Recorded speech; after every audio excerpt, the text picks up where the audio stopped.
एक बार भगवान श्री कृष्ण एक पेड़ के नीचे बैठे बांसुरी बजा रहे थे। उसी समय एक हिरण दौड़ता हुआ आया और भगवान श्री कृष्ण के पीछे जाकर छुप गया। वह हिरण बहुत ही घबराया हुआ था। भगवान श्री कृष्ण ने उसके सिर पर हाथ फेरते हुए कहा, क्या हुआ, तुम क्यों छुप रहे हो? उसका पीछा करते हुए एक शिकारी भी वहां आ पहुंचा और बोला, यह मेरा शिकार है, इसे मुझे दे दो, इस पर मेरा अधिकार है। भगवान श्री कृष्ण कहते हैं, हर जीवित जीव पर उसका खुद का अधिकार होता है, न कि किसी और का। वह शिकारी क्रोध में बोला, यह मेरा शिकार है, इसे मैं पकाकर खाऊंगा। भगवान श्री कृष्ण बोले, किसी भी जीव को मारकर खाना पाप की श्रेणी में आता है। क्या तुम पाप के भागी बनना चाहते हो? मांसाहार पुण्य है या पाप, क्या तुम धर्म को नहीं जानते? वह शिकारी बोला, मैं तुम्हारे जितना शिक्षित नहीं कि यह जानूं कि मांसाहार पुण्य है या पाप, पर मैं यह जानता हूं कि जीवों को मारकर खाना, इसमें कोई हर्ज नहीं।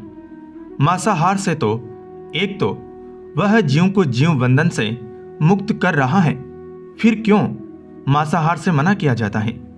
वैसे भी मैं इसको मारकर नीच योनि से मुक्ति दिलाकर पुण्य ही कमा रहा हूं, फिर इस पर पाबंदी क्यों?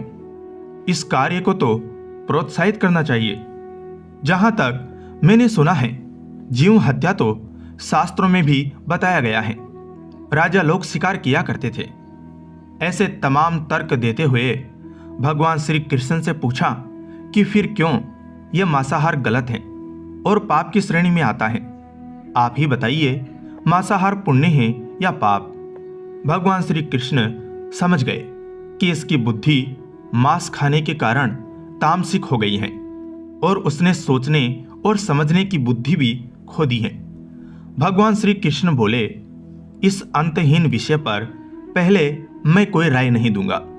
मेरी इस छोटी सी कथा को सुनने के बाद तुम ही उत्तर देना, मांसाहार पुण्य है या पाप, और तुम्हें मांस खाना है या नहीं।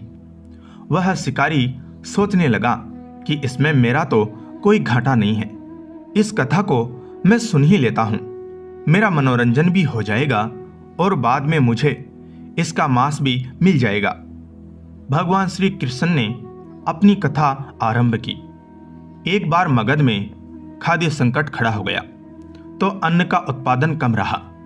राजा को चिंता हुई कि यदि इस समस्या का शीघ्र निदान नहीं किया गया तो संरक्षित अनाज कोष भी खत्म हो जाएगा और संकट भीषण हो जाएगा।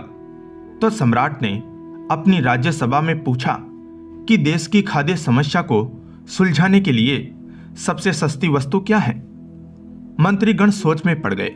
चावल, गेहूं, आलू इत्यादि पदार्थों को उगाने के लिए बहुत श्रम करना पड़ता है। वह तभी प्राप्त होते हैं जब प्रकृति का प्रकोप न हो। ऐसे में तो कुछ सस्ता हो ही नहीं सकता। तभी शिकार का शौक रखने वाले एक मंत्री ने सोचा कि यही उत्तम अवसर है, क्यों न अंधाधुंध शिकार के लिए राजा की अनुमति ले ली जाए।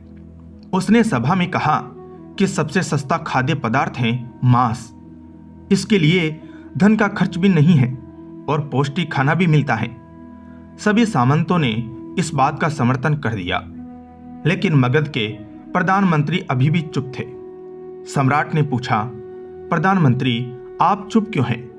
आपने कोई अनुमोदन नहीं किया, आपका क्या मत है?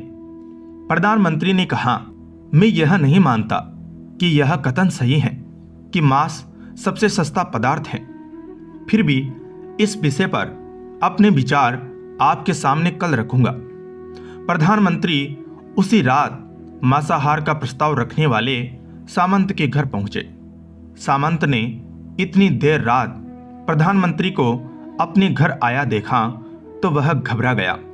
किसी अनिष्ट की आशंका से वह कांप गया। प्रधानमंत्री ने कहा, संध्या को महाराज बीमार हो गए, उनकी हालत बहुत ही खराब है। राजवैद्य ने कहा है कि किसी शक्तिशाली देह का 2 तोला मांस मिल जाए तो राजा के प्राण बचाए जा सकते हैं। आप महाराज के सबसे विश्वास पात्र हैं, इसलिए आपसे योग्य कौन होगा।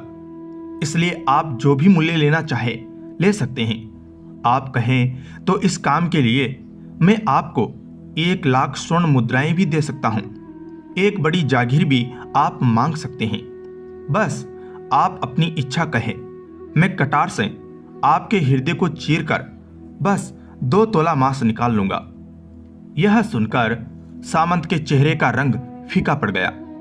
वह सोचने लगा, जब जीवन ही नहीं रहेगा तो 1,00,000 स्वर्ण मुद्राओं से मैं क्या करूंगा, और बड़ी जागीर भी किस काम आएगी।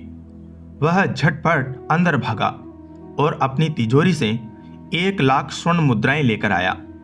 मुद्राएं देकर उसने प्रधानमंत्री के पैर पकड़ लिए और गिड़गिड़ाते हुए बोला, श्रीमंत, मैं आपकी 1,00,000 मुद्राओं में अपनी 1,00,000 मुद्रा और मिलाता हूं।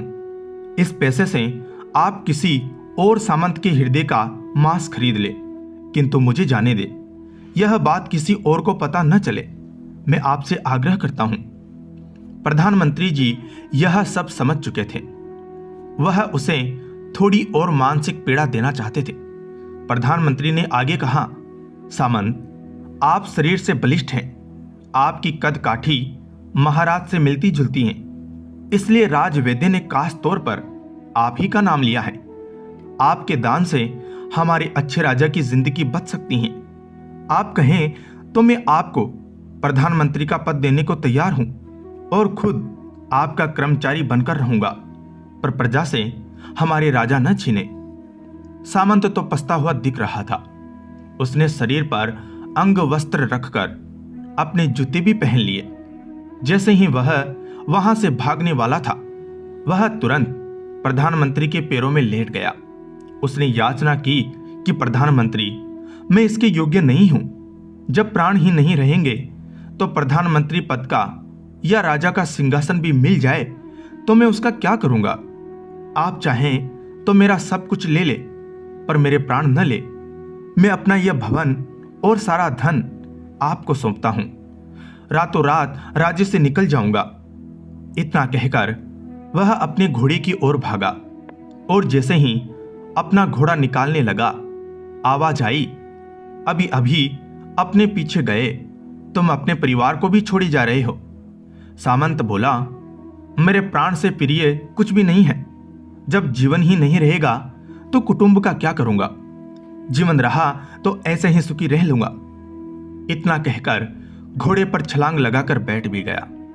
वह अभी चलने को ही था कि प्रधानमंत्री ने घोड़े की साख पकड़ ली।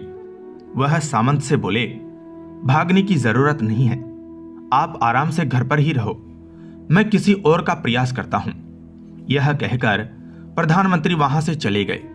प्रधानमंत्री के वहां से जाने पर सामंत के अंदर कुछ जान तो आई, परंतु बेचैनी बनी रही। उसकी नींद खराब हो चुकी थी। मुद्राएं लेकर प्रधानमंत्री बारी बारी से सभी सामंतों के घर पहुंचे और सभी से राजा के लिए हृदय का 2 तोला मांस मांगा, परंतु कोई भी राजी न हुआ। सबने अपने बचाव के लिए प्रधानमंत्री को 1,00,000 और 5,00,000 मुद्राएं तक दे दी। इस प्रकार प्रधानमंत्री ने एक ही रात में करोड़ों स्वर्ण मुद्राएं जमा कर ली। फिर सुबह होने से पहले ही अपने महल में पहुंच गया। अगले ही दिन राज्यसभा में सभी सामंत समय से पहले ही पहुंच गए।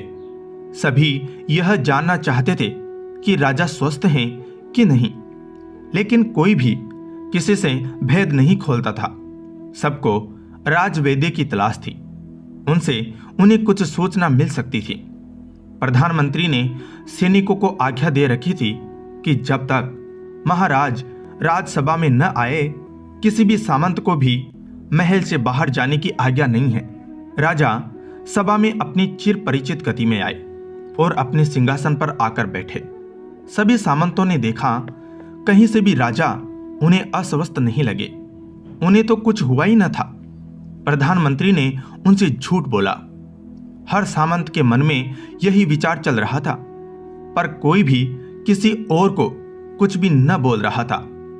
तभी प्रधानमंत्री ने राजा के समक्ष 1 करोड़ स्वर्ण मुद्राएं रख दी। राजा ने पूछा, ये स्वर्ण मुद्राएं किसके लिए हैं और कहां से आई?